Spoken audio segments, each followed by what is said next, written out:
Boss representing SK Telecom T1, he is Rain.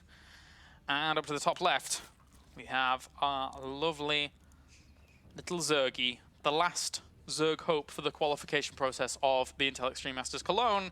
He is Jaedong. And as always, sends that Overlord down to the south. Down to the south. Alrighty. So, what are we going to see Jaedong pull out from this point on? He had a hard time against Classic on this map.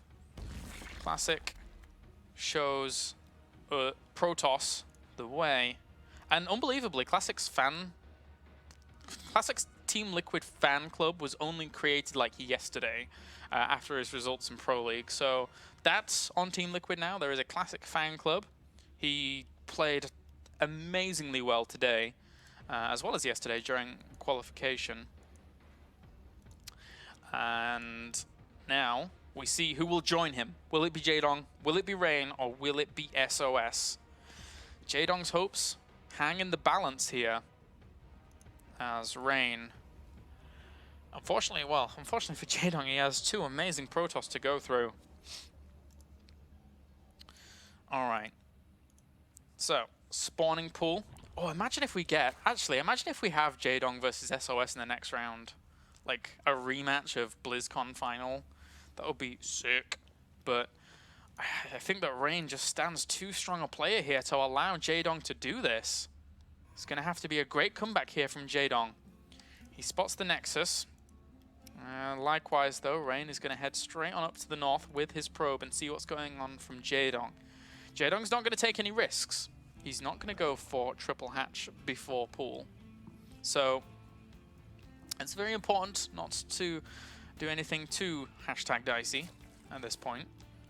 Has a little bit of a look around, sees no gases, sees pretty much everything he wants to, and even sees the drone heading out for a third base. Meanwhile, the Nexus is about to finish up. Double gases have been taken here for Rain, and I would like to see Rain, probably, I would love to see him stick to a very, very similar game to how he played out game number 1. It really seemed so strong for him. It can be all too easy when you're playing Protoss to fall into the mindset of, I'm harassing with 3 gates, I'm also using my Phoenix, I'm controlling all of these multitudes of units with the Zealots and the Phoenix, dancing around, trying to get the perfect position to pick up these queens, pick up these drones, focus down the Spore Crawler, and then back at home, your macro just slips. But Rain, I mean, he showed in game number 1 that he just doesn't fall apart in that situation. He was transitioning on, he was adding on his third base, he was adding on his Robo Bay. All of this stuff really, I mean, makes Rain one of the best Protoss in the world. Not quite the fact that he can just do that alone. Of course, it does come down more to decision-making than anything for Rain, but his defensive style, that he's not looking for a kill with that earlier aggression, he's just looking for incremental advantages. Anyway,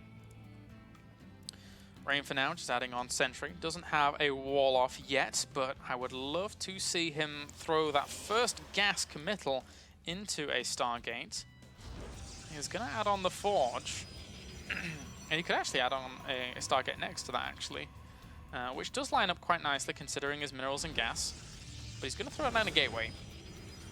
So, right now we only have a Forge and 2 Gateway soon to be about. Meanwhile, what's Jaedong up to? Just adding on queens, just adding on drones. Not really too much of a special design here from Jaedong, as he's going to play this out as normally as feasibly possible by the looks of things. Of course, that can change in just a little bit. But with this +1 coming out so quickly here for Rain, that, in essence, detracts from his overall speed of which his tech could go. These pylons on the edges of the map, on the edges of his base, I'm feeling some like big gateway pressure. He hasn't taken any gases yet, it is natural. This hasn't been spotted by Jaedong up until, in just a second, 2 extra gateways get added on, a total of 4. Where is his Chrono Boost being spent? Before he does anything, I actually think he needs to take these gases to make it look like he's doing something a bit more tech heavy. Because right now the Overlord just sees those gases and is like, well, nah, okay, I see what you're doing. Oh, interesting. Well, actually, you know, he threw a Chrono Boost into that +1 and he's getting sentries, but with this could be false. Look, this is false. He's going to transition onto a third base. Now, everything he just showed Jaedong was selling the image of, haha, this is a big gateway push, haha, haha. But it's not going to be so. He's going to take a very quick third off the back of this. And Jaedong, seeing that there was no gases here, says, right, I know you're going to do a big gateway push. I'm going to make roaches, I'm going to make burrow to try and catch you out, because I don't think you will have detection when that comes. But this one ling heading down there, oh, he sees that many sentries in that position. It has to be, he has to go back to drones. Wait, what's he at, 53? Yeah, he has to go back to drones, and he is going to. So that one ling got him good intel, really good intel there as to what was going on.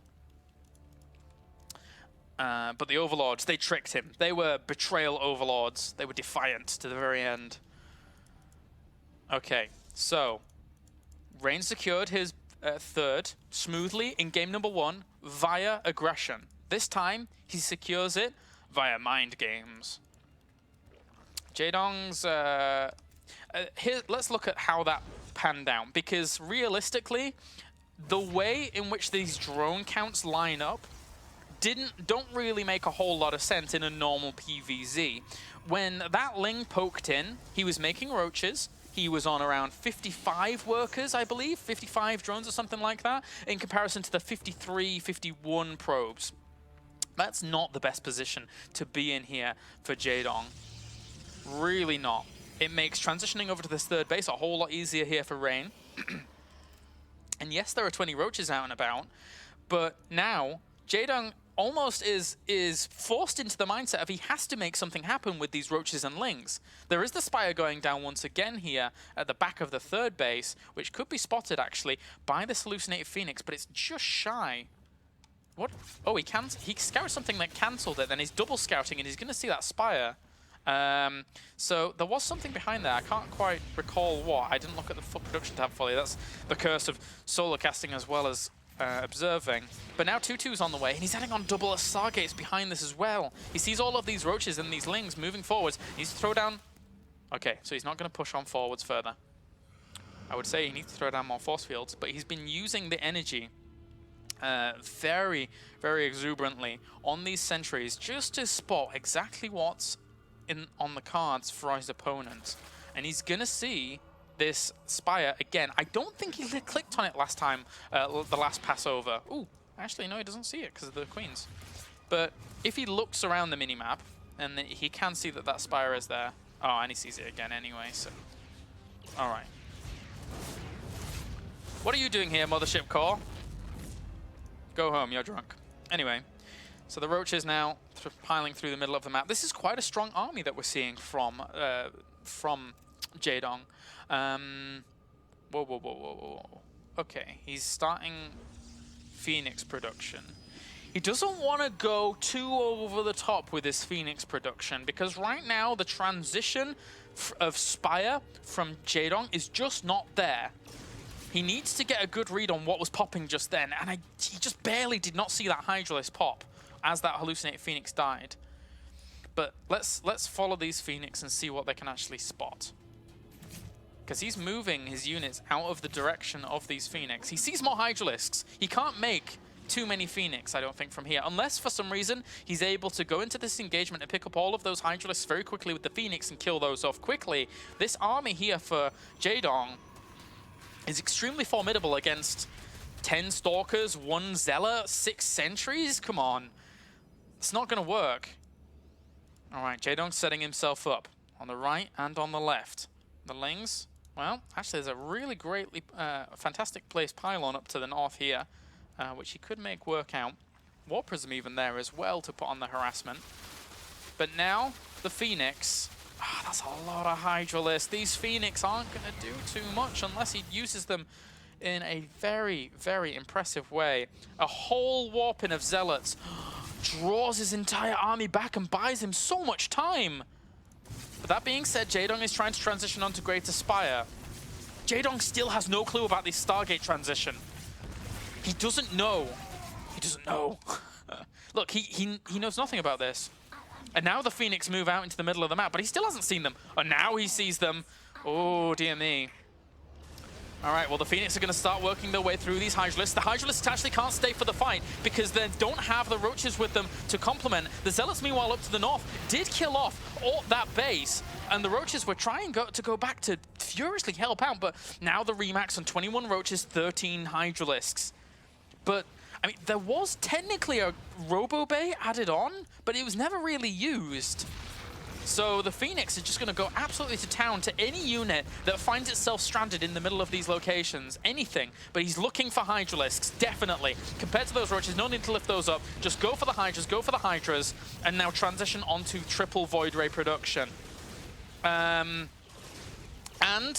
he sees the Greater Spire. He already saw it before with something, I'm not quite sure what, but he did see it before. So these Phoenix are really doing a very, very good job. Had we seen Jaedong go quicker, then it may have worked out for him against this, but look at this. Blinding Cloud hit a lot of those Stalkers. The Stalkers aren't actually doing too much to these Roaches that are caught between the force fields, but all the Phoenix coming back now for the reinforcement, killing off the Vipers very, very quickly. Rain looking to take the 2-0 swiftly here, and there you go.